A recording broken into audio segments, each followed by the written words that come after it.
There are more images of Queen Elizabeth II than any other person in history. Many of them provoked strong emotions when they were first unveiled. I thought maybe it's going to ruin my career. He was really just concentrating on getting this right first time. If you had portrayed Elizabeth in this way, or Mary Tudor, you would have been executed. The royal portrait is one of the most powerful propaganda tools a monarch possesses. Images of regal power, dominance, and the divine right to rule. That's all very well if you're a king, but if you're a queen, it gets a lot more complicated. I'm going to discover how artists through history have grappled with painting a woman in power and what that tells us about our changing attitudes to female monarchy.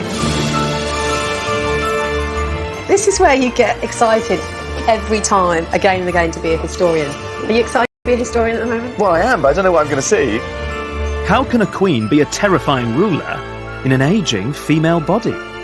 When you've seen photos of her, you can't really knock just a few years off her age. We can't have this airbrushing going on anymore. And how can she ever command the same respect as a king? Look at her. She's a monster with snakes in her hair, and her breasts are long, sagging, withered, like udders.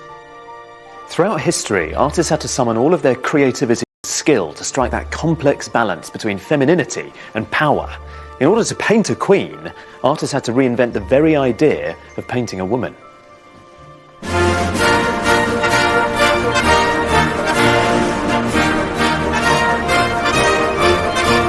In case you hadn't noticed, it's the Queen's Diamond Jubilee.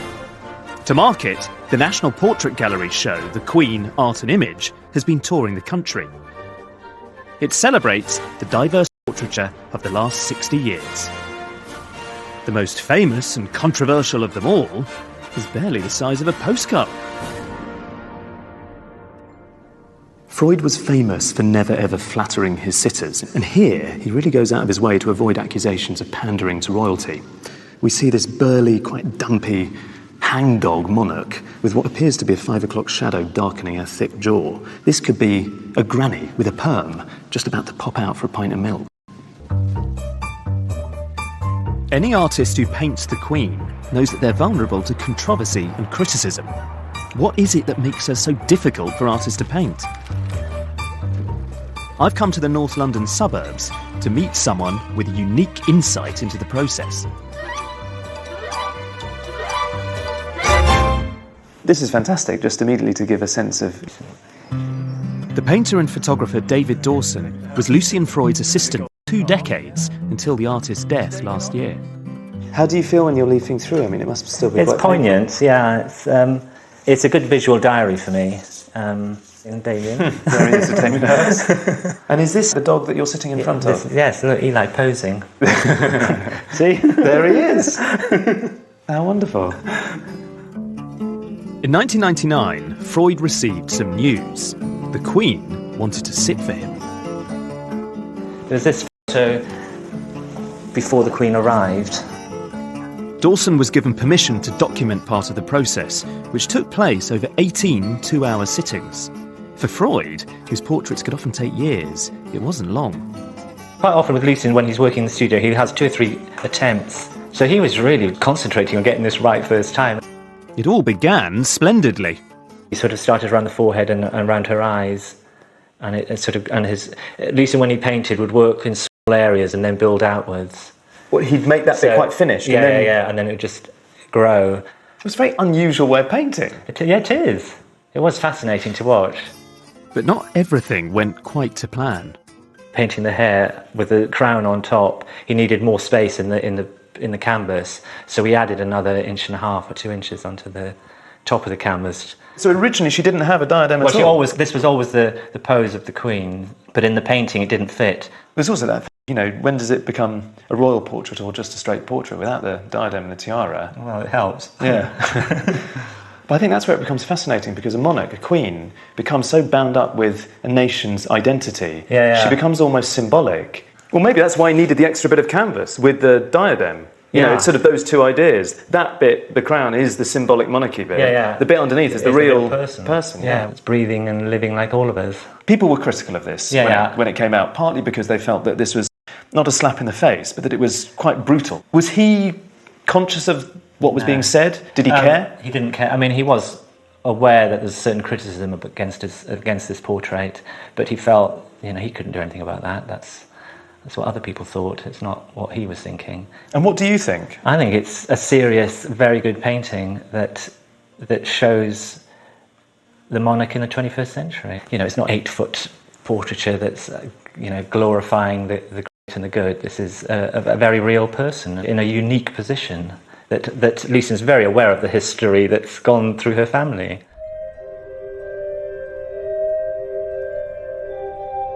Controversy didn't begin with Elizabeth II. When it comes to making portraits, female monarchs offer some of the trickiest challenges of all, proven especially explosive and controversial combination.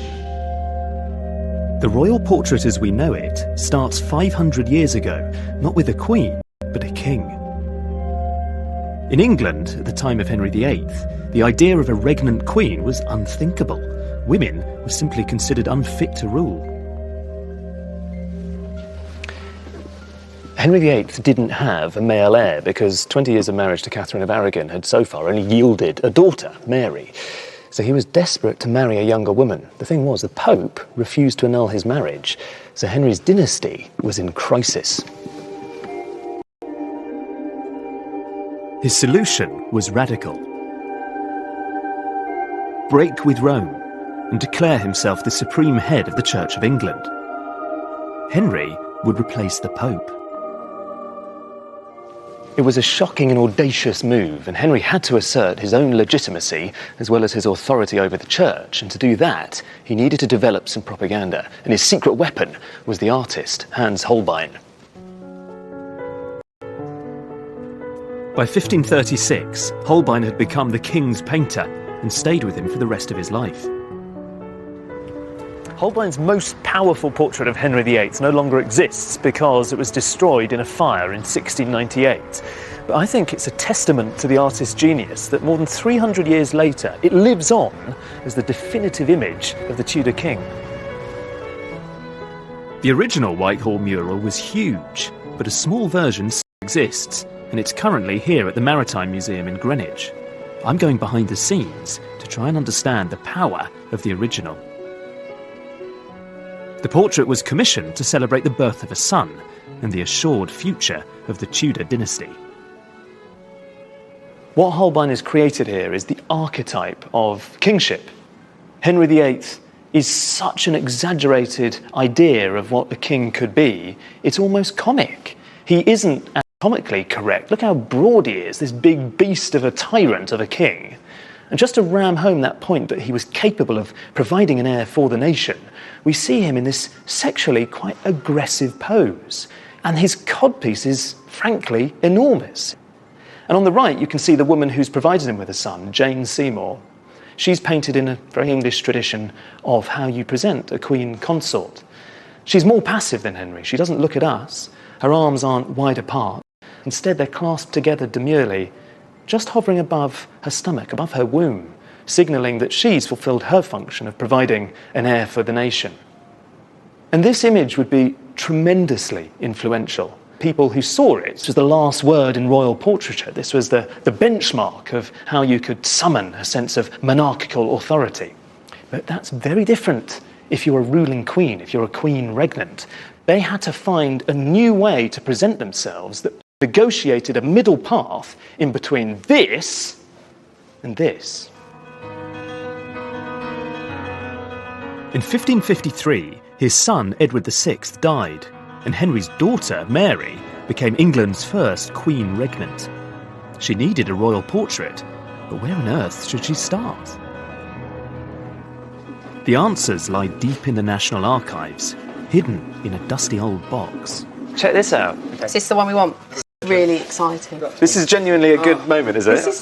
This is where you get excited every time, again and again, to be a historian. Are you excited to be a historian at the moment? Well, I am, but I don't know what I'm going to see. Well, exactly. That's all part of the fun. Good. We're gloved up. So we're gloved up, ready to go. This is a document dating from 1553. So this isn't a colourful image, but it is an image that's incredibly powerful. It is, in fact, one of the first pictorial statements of female monarchy. We have here Mary pictured with the full regalia that a king would have worn. The orb and the sceptre, the ermine gown.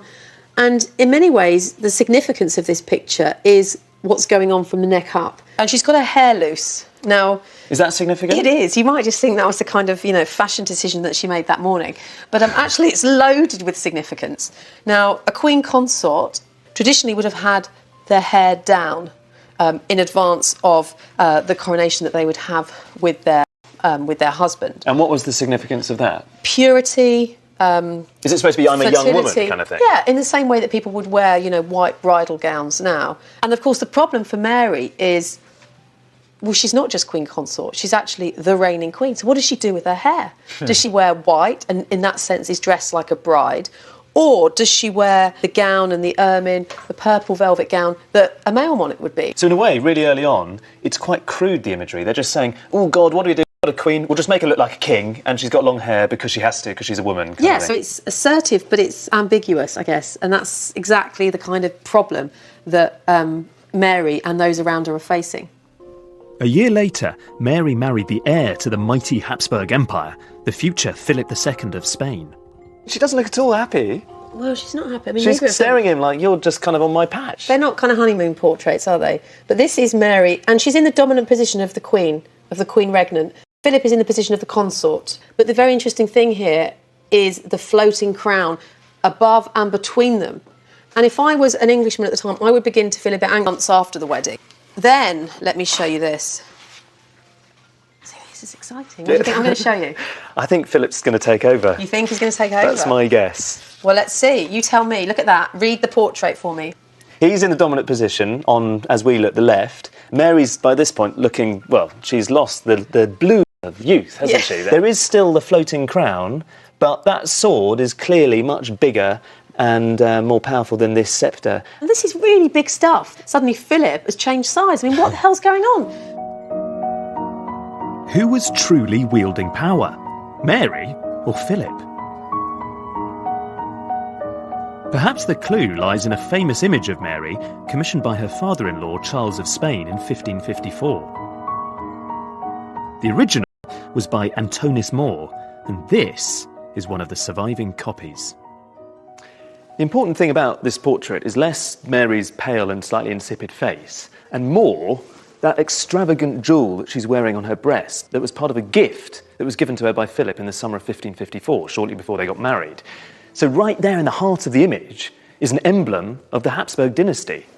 Even the pose refers to the Habsburgs because it's reminiscent of a very famous seated pose in familiar portraits by Titian of Philip's mother, Isabella of Portugal.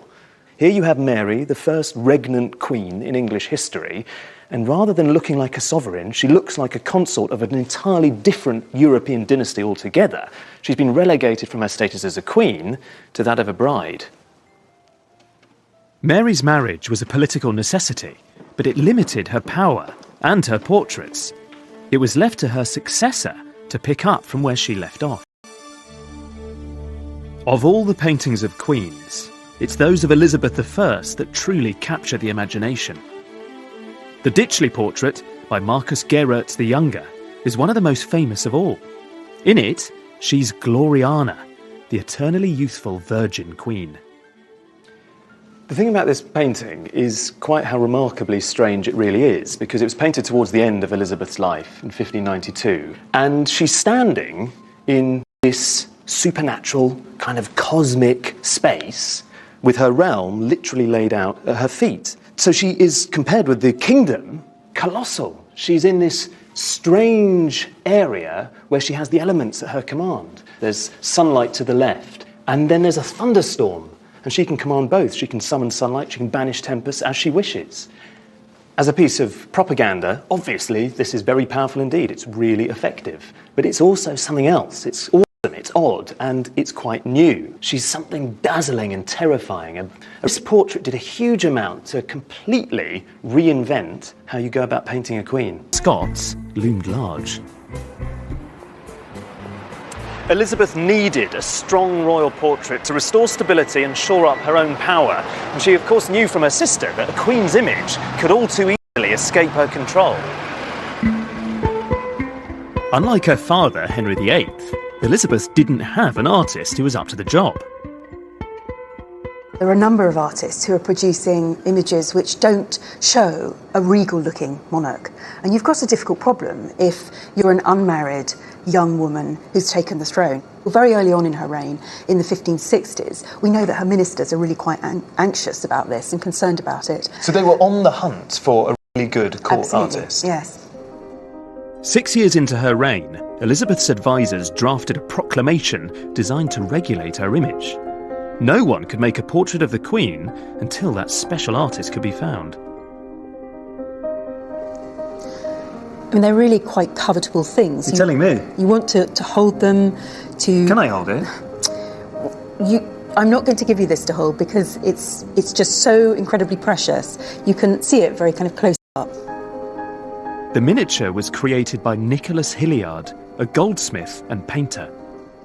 We'll get a better look at it if we put it under this microscope, which gives you an amazing view of the Queen's face, the background, the inscription, and the way that he painted her hair and her jewels and the costume. This gives you a real sense of how breathtaking the skill required to make an image like this is. Hugely skilled, yeah. I mean, he's a really, really impressive painter. Elizabeth had found her special painter. Hilliard's miniature became an official image. It was to have enormous influence on dozens of subsequent artists. This one's called the Phoenix, and this one's called the Pelican, and this is after the jewels that she wears at her chest. And they're two images that are very, very closely related by the same artist. And if you look at the face patterns on these, they're actually identical, but reversed. So this is the same image as this is. Tanya's team had a theory that both portraits, and many others, all derived from the same source, Hilliard's miniature. This is a tracing of that painting. And if we put it against a scaled-up version of the miniature, you can begin to see the close relationship between the miniature and the painting, because the lips, the nose, and just about the eyes match up, and the hairline matches up. That's a good fit. I mean, does that, to you, feel conclusive that there's one source for the two images? It or does. The three images? It absolutely does, yeah. And that we've ended up with other images which use this face pattern again and again and again. The research proves that Hilliard was one of the first artists to be officially sanctioned by the Queen. His face pattern could be disseminated to other painters to copy. It allowed Elizabeth unprecedented control of her image. Her face wasn't the only thing she tried to control in her portraits. Like her father, Elizabeth was obsessed with another aspect of her image: clothes. Thanks. Divine. I'm at Angel's Costumiers to meet costume historian Judith Watt. It's beautiful. God, that's nice. I think you're going to recognise this lot. Oh, yes, I see. Yes. Ah. There's a production down here of the painting, so you can compare the two. Yeah, well, it's nothing like, is it? No. I mean, if you look at this, her reticella lace. What type of lace? Reticella. And what does that mean? The reticella is this cutwork lace that was imported from Italy. This was essentially extremely expensive and extremely stately, and this is about formality and status, outdressing everybody else, because, of course, in 1579 she brought in further sumptuary legislation regulating exactly what people could wear. So she was always wearing stuff that nobody else could. So this is a painting which has worked, hasn't it? Because it's come down in history. It has commemorated her. We're excited about it. Yeah. Elizabeth remained unmarried and didn't produce an heir. She turned this weakness to her advantage and reinvented herself as the Virgin Queen. Why was it important she was seen as a Virgin Queen? Because she was filling the vacuum left by the Reformation, whereby you did not find images of the Virgin Mary around in people's homes in every single church. That was a huge change. The English had been praying to the Virgin Mary for, 1,000 years, basically, hadn't they? I mean, there weren't any nuns left. Who was going to be the mother? This one, the mother of the people. I think that's fascinating because Yes. if you think about the Reformation, previously, everywhere in England, there would be images of... That was disappeared overnight. Absolutely. So she can play that role. Absolutely. It was a brilliant piece of PR. I mean, she was worth worshipping. That's my opinion. I think she was a great monarch. The Ditchley isn't your favourite one, is it? God, no. I don't know why. I think the Ditchley one's brilliant. It's magnificent, but that dress is really boring. I find it tedious. What, you're pulling out a black dress in comparison? I know. Well, tell me about this one then. OK, so this is the sieve painting of Elizabeth in the 1580s, early 1580s. She's got jewels in her hair, pearls, of course, the symbol of chastity, and of course the sieve here, which is a symbol of virginity. This cape here going around her is a kind of mask costume, so it's a fancy dress. So ergo, she's dressed as a Vestal Virgin from ancient Rome. So that is the story that goes with it. So this idea of costume, which we see in several of the portraits, almost makes explicit this idea of performance. For Elizabeth, clothes were a form of performance. They're a form of getting a message across. Absolutely. In paintings, they absolutely were. This is about communicating her image. The dress in these paintings is about delivering a message. Elizabeth had developed powerful skills of propaganda. In the last years of her reign, they'd be put to the test. As Elizabeth approached old age, plots against her became more frequent and more bizarre. Bibles were laced with poison. Saddles became toxic booby traps. The need for a strong, powerful image became a matter of life and death. During the Tudor period, being 60 and being a woman was considered unnatural and abhorrent. And the thing is, if you were a monarch, it was something else altogether. It was also risky, because a weak and feeble body meant a weak ruler and a feeble nation. So Elizabeth had to come up with quite a crude but effective solution to the problem, which was she just started pretending that she wasn't getting older at all. Hilliard was called upon to shun reality and create a new face pattern, the Mask of Youth. As she approached the age of 70, the face of the balding, toothless queen was frozen into that of youthful beauty. The government called for unauthorised images of the queen to be destroyed.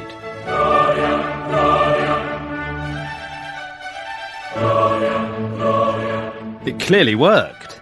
Elizabeth survived, reigning for 44 years. 500 years later, we're still enthralled to this virgin queen.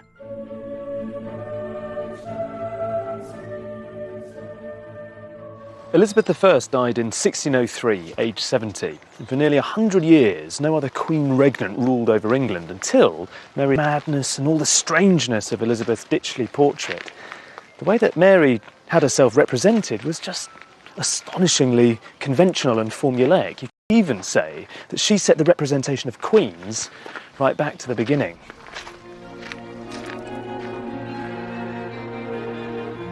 In 1688, King James II had alienated the nation with his unpopular Catholic policies. Parliament wanted him out and invited his Protestant daughter Mary and her husband William of Orange to start a glorious revolution. It succeeded, but opinion was divided on who should rule. Should it be Mary, the daughter of James II, or should it be her husband and first cousin William, who had a huge army but was a Dutchman, possibly homosexual, and could only claim to be fourth in line to the throne? In the end, Parliament chose both. The idea was to combine Mary's legitimacy with William's military might. William would take the administrative power. Aside from that, it sounded reasonably egalitarian. But the portraits tell a very different story.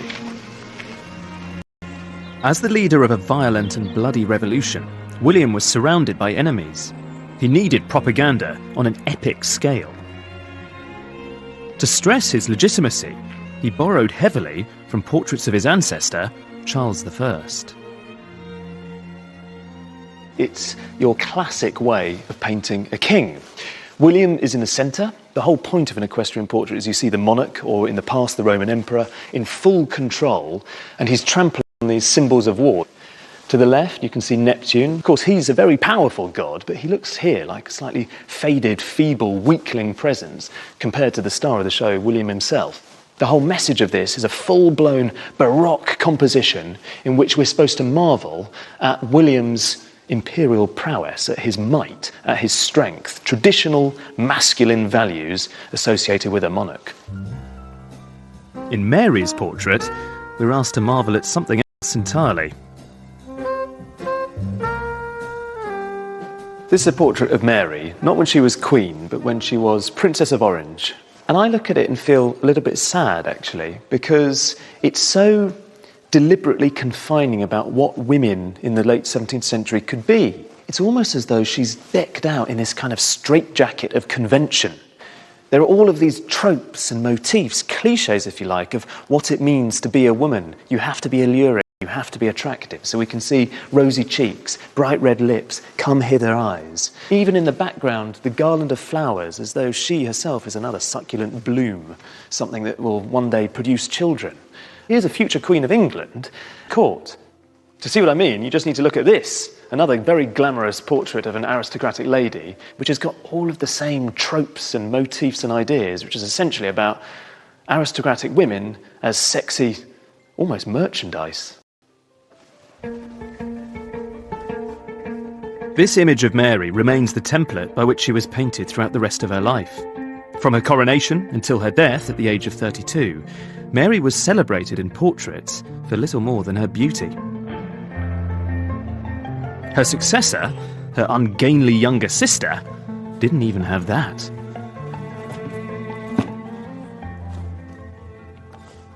So I reckon that most people would be hard-pressed to name this lady, Queen Anne. The thing about Anne is that she has a very bad reputation. Anne's contemporaries noted that she was dull and dim-witted, but her appearance caused abject horror. Obese and notoriously plain, she had a weeping eye and a squint. She was supposedly so ridden with gout that she couldn't even make it to her own coronation. She had to be carried to the ceremony. Let's have a look at this one. But the thing is, she ruled at the beginning of the 18th century, and this woman actually presided over one of the most exciting periods in our nation's history. The reign of Anne coincided with many great achievements. The empire expanded into Europe and America. Architecture flourished as John Vanbrugh built the Baroque masterpiece Blenheim Palace. And literature flowered, with Alexander Pope writing his groundbreaking satire, The Rape of the Lock. While Anne presided over this era of innovation, history hasn't let her claim the credit. It seems her propaganda machine wasn't in the best of shape. In Anne's coronation portrait, she sought to align herself with Elizabeth I, dressing in gold. While Elizabeth was a resplendent virgin queen, the paintings of Anne are remarkably unflattering, and even worse, they're boring. Why is Queen Anne's portraiture so seemingly dull, unglamorous and conventional? Physically, she didn't, I think, look as she might have wanted. Well, so you think she was portrait. anxious about that? Yeah, I think that there would be a real anxiety about portraying that sort of view as a queen to her subjects. It's a pre-photographic age, though. No one need know. That's true, but I think although you want something that's idealised, you also want something that's believable. But it would have been so easy. Like, when you're commissioning official court portraiture, it's supposed to be flattering. It really does seem like she was the visual equivalent of having cloth ears in not understanding that art is brilliant propaganda. When you consider the fact that people must have realised that there was a very real possibility they would inherit the throne. It seems for a queen, at least, beauty matters. I can't help wondering if, armed with a strong portrait celebrating her virtues, history might have treated Queen Anne with a little more respect.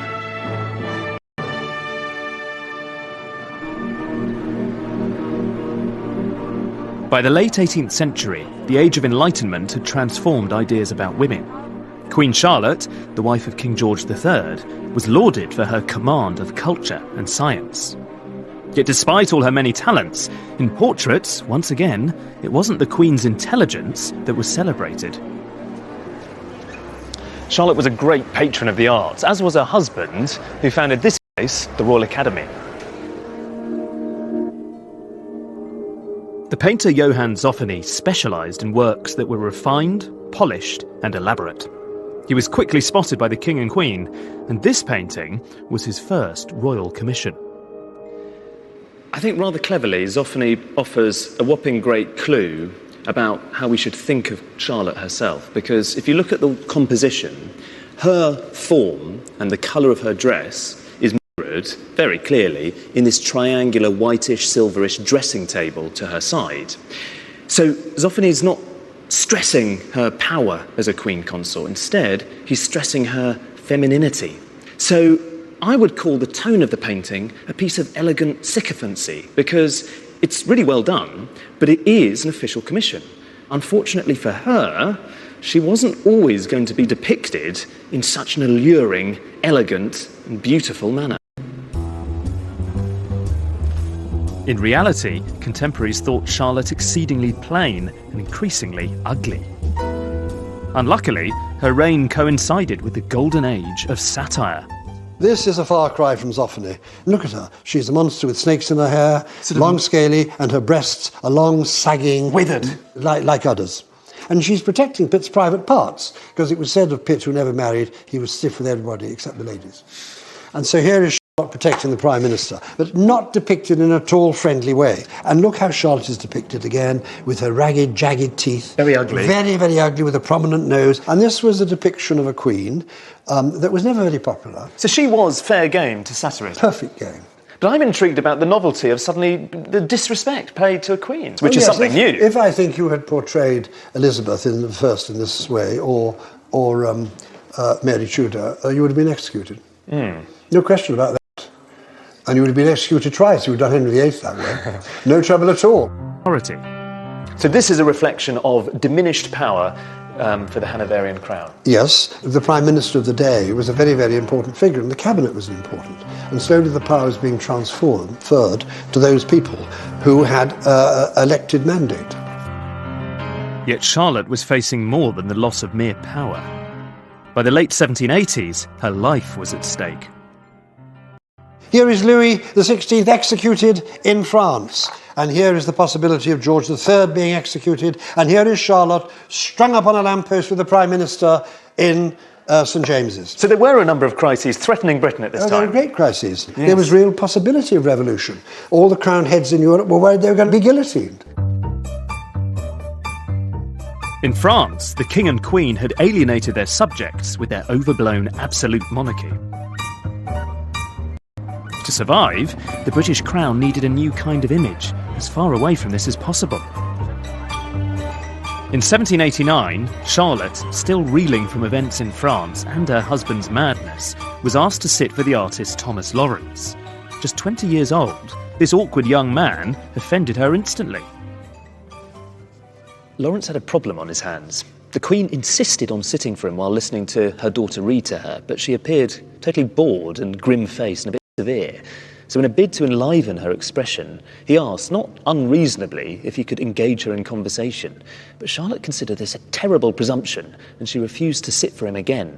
It would take all of Lawrence's innate talent to transform his stony subject into someone who appeared animated and warm. To find out how he did it, I'm going behind the scenes at the National Gallery to meet Larry Keith, Director of Conservation. X-rays reveal Lawrence's charcoal drawing from the first and only sitting. I'll just move this up so you can see. I don't know whether you think it's fanciful, but she looks more bored in the X-ray, and here she's a little bit more alive. I'd certainly agree that there's movement in the mouth and there's a bit of adjustment, particularly the contour of the upper lip, that could be consistent with what we know to be the difficulty he had getting a likeness that was pleasing. It's interesting knowing a little bit about the sitting, and the X-ray allows us to see that transformation. The whole surface is animated and alive. And that's to do with the way he's actually putting paint down, as we can see. Yes, I think the X-ray, to me, suggests the way in which he was able to add a bit of sparkle and to animate from that one sitting. Sparkle's a good word for it. Yeah, absolutely. The thing that interests me about it is this kind of way that he could combine this amazingly expressive bravura brush handling and yet harness that within an image that, was striving for a decorum appropriate to a portrait of the Queen. Every era has to decide where those boundaries lie. It's certainly true that with her hairstyle, it seems. It is a bit mad, the hair. King George had missed the point. Thomas Lawrence was a genius. I find it unbelievable that someone who was only 20 created this, because it's been painted with such assurance. There's such an enjoyment in the whole idea of using a brush and oil paints in the first place. But Lawrence has injected everything with this brilliant spirit of informality. Yes, there are the classic tropes and ingredients of good old-fashioned royal portraiture, the big swag of drapery, the sense of a platform, but there's nothing overly grand here. The swag of drapery is just a curtain. She's not really sitting on an elaborate throne. It's just a very plain and simple chair. We're not in the presence of someone who's been allowed to rule by divine right. And if you think about when this was painted, suddenly the informality of the image makes sense, because this dates from 1789. Think of what was going on in France. The Bastille had fallen. All of a sudden, if you were a queen, it was imperative that you didn't look overly extravagant and grand and regal and out of touch. In the last years of their reign, George and Charlotte not only kept their heads, the sober, pared-down monarchy won them new adoration from their people. 50 years later, by the reign of their granddaughter Victoria, the great monarchies of Europe were disappearing fast. Britain, dissenting voices were loudly questioning the very notion of royalty. Victoria took Charlotte's image of a humbled monarchy and ran with it. Queen Victoria was the first ruling female monarch whose children survived childhood. Unlike Charlotte, who was a consort, Victoria had to portray herself as both a mother and a ruler. It was quite a tricky path to negotiate, but Victoria turned that weakness into a strength. She realised that the role of mother is the one trump card a queen has over a king. One painting didn't just transform the idea of the Queen, it delivered her image to a completely new audience. The Royal Family in 1846 by the German artist Franz Xaver Winterhalter. If I'm honest, it's not very fashionable to say you like a painting like this one. It's done in a very suave, quite cosmopolitan 19th century style. Technically, it's a virtuoso piece of painting. And to modernise, it almost feels a bit slick. But the thing is, I find this really charming. I think it's a wonderful composition because what we see isn't that old tradition of kings and queens in quite stiff, fusty outfits and positions. Rather, we have Victoria and Albert surrounded by their kids. She has her arm around the eldest, Bertie, the future Edward II. And then to the right, you have this really beautiful mini group within the larger group of 3 daughters. Quite a clever detail on Winterhalter's part is that there are 7 people in the group. Only 2 of them look out directly at the viewer, Victoria and the infant. And subtly, Winterhalter is aligning those 2 protagonists. This is about a queen who's as much a mother as she is a monarch. The following year, the painting was displayed at St James's Palace. Lord Palmerston, the future Prime Minister, declared it the finest modern painting he'd ever seen. 100,000 visitors queued to see it. That was just the beginning. Thanks to the revolution in printing, the image would be mass-produced. These were very easy to obtain. There were some print shops that said that 70% of all the sales that they made were of images of Queen Victoria. And domesticity is the idea that the royal family are really trying to project here. Victoria was desperate to court an influential demographic, the middle class, newly furnished with the right to vote. In 1860, she gave permission for the first official set of royal photographs, specifically aimed at her new middle-class fan base. When the first ones went on sale, 60,000 were sold just in the first couple of days. And the wholesale price was 3p a portrait. That isn't really very much, even in the 1860s. It's like you've invited the Queen into your home, and she's there on the mantelpiece, because these are not images of power. The royal family don't want to laud it at this stage. I think that they have reached the conclusion that ordinariness is the key to their survival. As Victoria's reign continued, she reached a new obstacle: her age. After Elizabeth I, no queen had lived beyond the age of 40 until Victoria. Perhaps the secret to her long life was her favourite tipple, Scotch in her claret. Cheers. Tastes good. I think it tastes good. Obviously, it's got a kick. It's, if you are a drunk, this is a good drink. She probably had one of these to celebrate the Diamond Jubilee. I think she had quite a few, and I think she had quite a few in general. Victoria didn't turn down a little drink. The Diamond Jubilee was a moment of celebration, but it was unsettling to see her age. The big problem, of course, that Victoria is getting so old, and people knew that, and they were panicking about what was going to happen when her son came to the throne. Was everything going to collapse? Was it going to be the end of what they'd known? And she was this great queen. She'd been on the throne for 60 years. By the end of her reign, she was so excited, but underneath it, the empire was crumbling. How could Britannia rule the waves if a quarter of its population lived in destitution? On the continent, Germany was growing ever stronger. The dominance of the empire was no longer assured. How do you show, most of all, that Britain has to be feared? That's the important thing. The rest of the world must still be terrified of Britain and its might. And this was a question that became increasingly greater and more important when she was old, because when you've seen photos of her, you can't really produce those lying Gloriana-type portraits that we have of, say, Elizabeth I, that knocked a few years off her age. We can't have this airbrushing going on anymore. They can't diverge too much from what everyone knows she looks like, which is actually, by her older years, pretty plain and pretty cross, really. The last portrait of Queen Victoria is on display in her apartments at Kensington Palace. The artist Heinrich von Angeli deliberately presented her in old age. I find it quite tricky looking at the painting, though, because I don't see necessarily a woman who is radiating imperial virtues and strength and wisdom. I see someone who looks depressed. I think she looks even a little bored and glum in this picture. She's this big, dark mound of melancholy, really. And the whole message of the painting, for me, is that it points out how tricky it is for an artist to reconcile painting a potent queen who's also very old. And I guess if she is meant to be the embodiment of empire, then what she represents is a kind of steadfastness, the fact that the empire is immovable and immutable. And perhaps, if you're anxious about Britain's future, you could take some heart from that.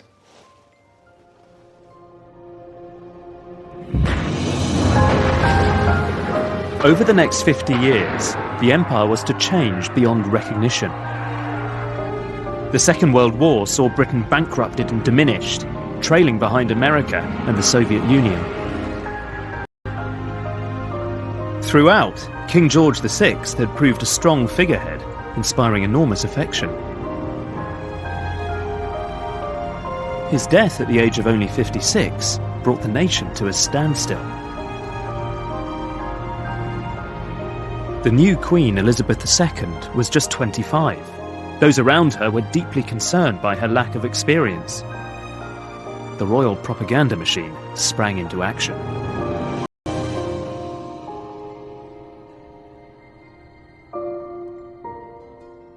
This is a very famous picture of Elizabeth on her coronation day, taken by the society photographer Cecil Beaton. This is a piece of patriotism of old.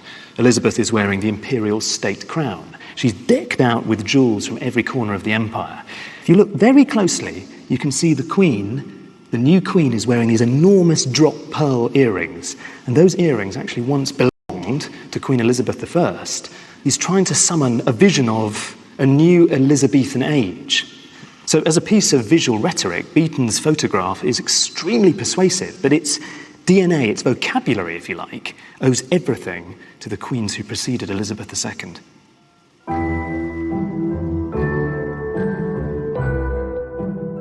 During the 50s, images of Queen Elizabeth presented her as a glamorous young woman who's nonetheless regal, formal, and bejewelled. But youthful beauty could only take her so far.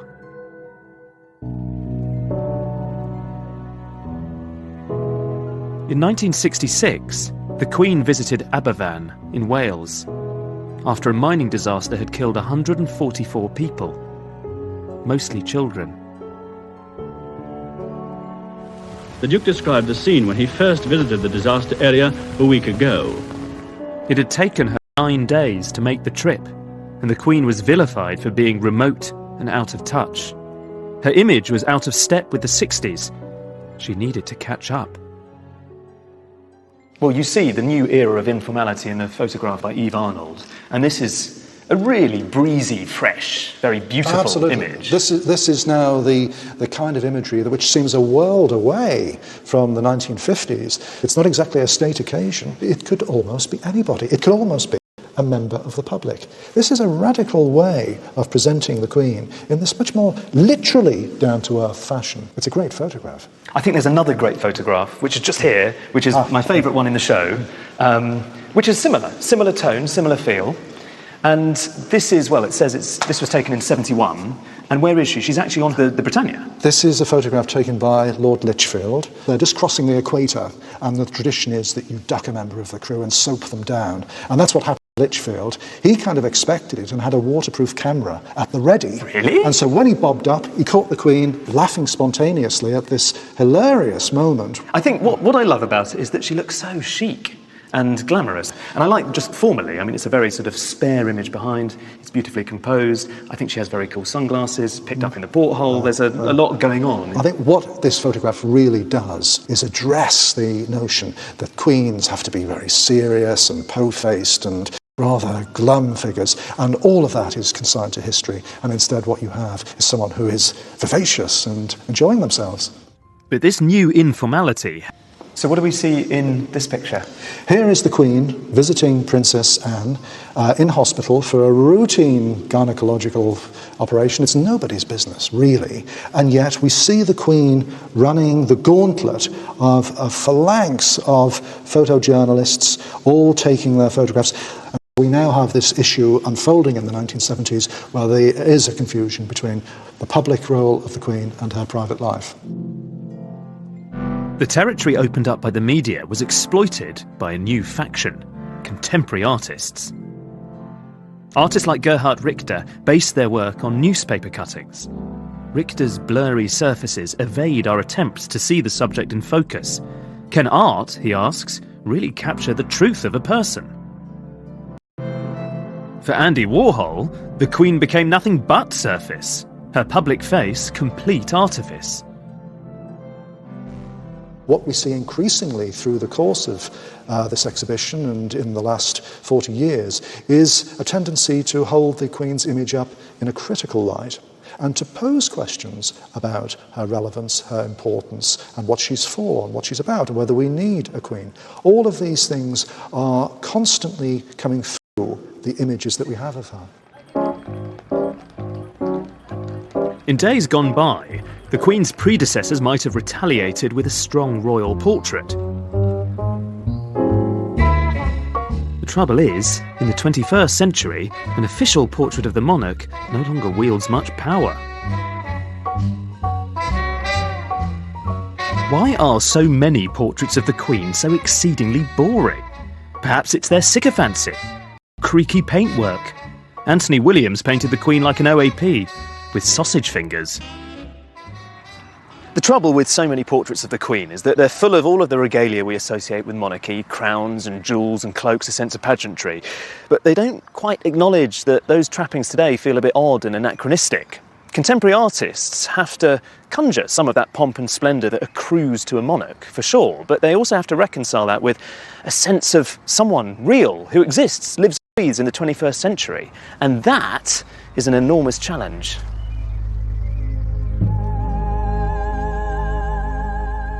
Thomas Struth is one of the leading contemporary artists of his age, photographing cities, families, and science labs with precise, almost forensic detail. He's certainly not known for taking on celebrity commissions. Can I ask you a little bit about what it's like to take on a royal commission like this? Is there a risk, as a contemporary artist taking on this commission, that you might lose credibility almost? All the time. Like us. But yeah, like you. But in the end, I thought I cannot reject because it's will be such an unusual opportunity. Well, what was the appeal? Why did you say yes? It was a possibility to enter the ring of this historical activity and see how far I can go or what my contribution might possibly be. So from the beginning, very self-consciously, you're thinking about the whole tradition of royal portraiture and how this image might fit into that? Yes, of course, yeah. The photograph was taken on an old-fashioned medium-format camera, which gives a vast level of detail, even when the subject's life-size. I think this is a really, really fantastic piece, work of art, which you can't say of many, many royal portraits. I think so many of them are rubbish. I love this one, partly because it isn't overwhelmingly pompous. and it isn't sycophantic, and they feel separate from us and grand, but not too grand, somehow approachable. You could look at them as parents, you could look at them as a representative of the generation.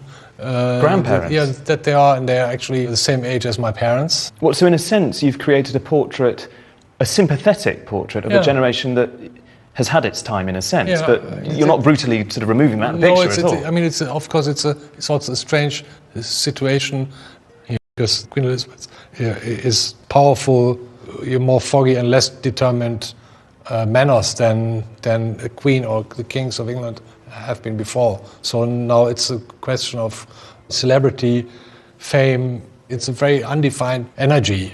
Warhol, all about surface in that sense. Yeah. You, much more about a sense of depth. In the end, it's much more interesting who these people really are. Did you try and reflect that in the picture? Yes, I think so. I reflect on that by showing them very real. So you see the legs of the Queen with the blood vessels, and you see the neck, and you see the hands, and she doesn't look like a normal person because of the surrounding, but she looks like a person who will die one day, and it's a kind of humble portrait in a certain way.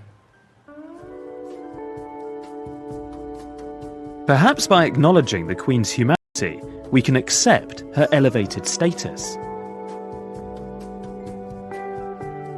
As usual with depicting a queen, it's a difficult balancing act. Over 500 years, artists have had to negotiate power and femininity, reconciling the roles of virgin, mother and wife with being a monarch. In the 21st century, it's become even more complicated. Markle, we're more informal, and thankfully today we no longer feel troubled by a woman ruling over us. And all of that means that contemporary artists now face a new challenge, which is how in the 21st century to go about making a convincing modern portrait, not necessarily of a queen, but of a monarch at all.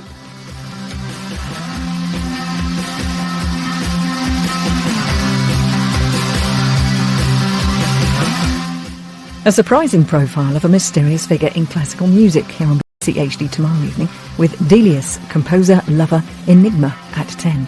Next though, it's an extra large helping of QI.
Queen becomes so bound up with a nation's identity, she becomes almost symbolic. Well, maybe that's why he needed the extra bit of canvas with the diadem. You know, it's sort of those two ideas. That bit, the crown, is the symbolic monarchy bit. The bit underneath is the real person.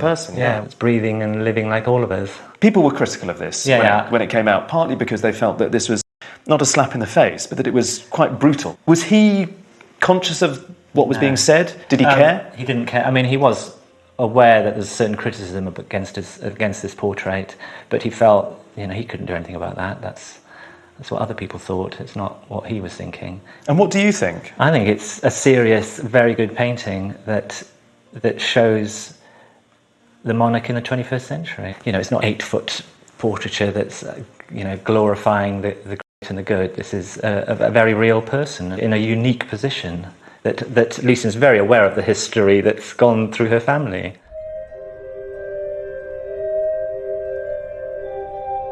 Controversy didn't begin with Elizabeth II. When it comes to making portraits, female monarchs offer some of the trickiest challenges of all, proven especially explosive and controversial.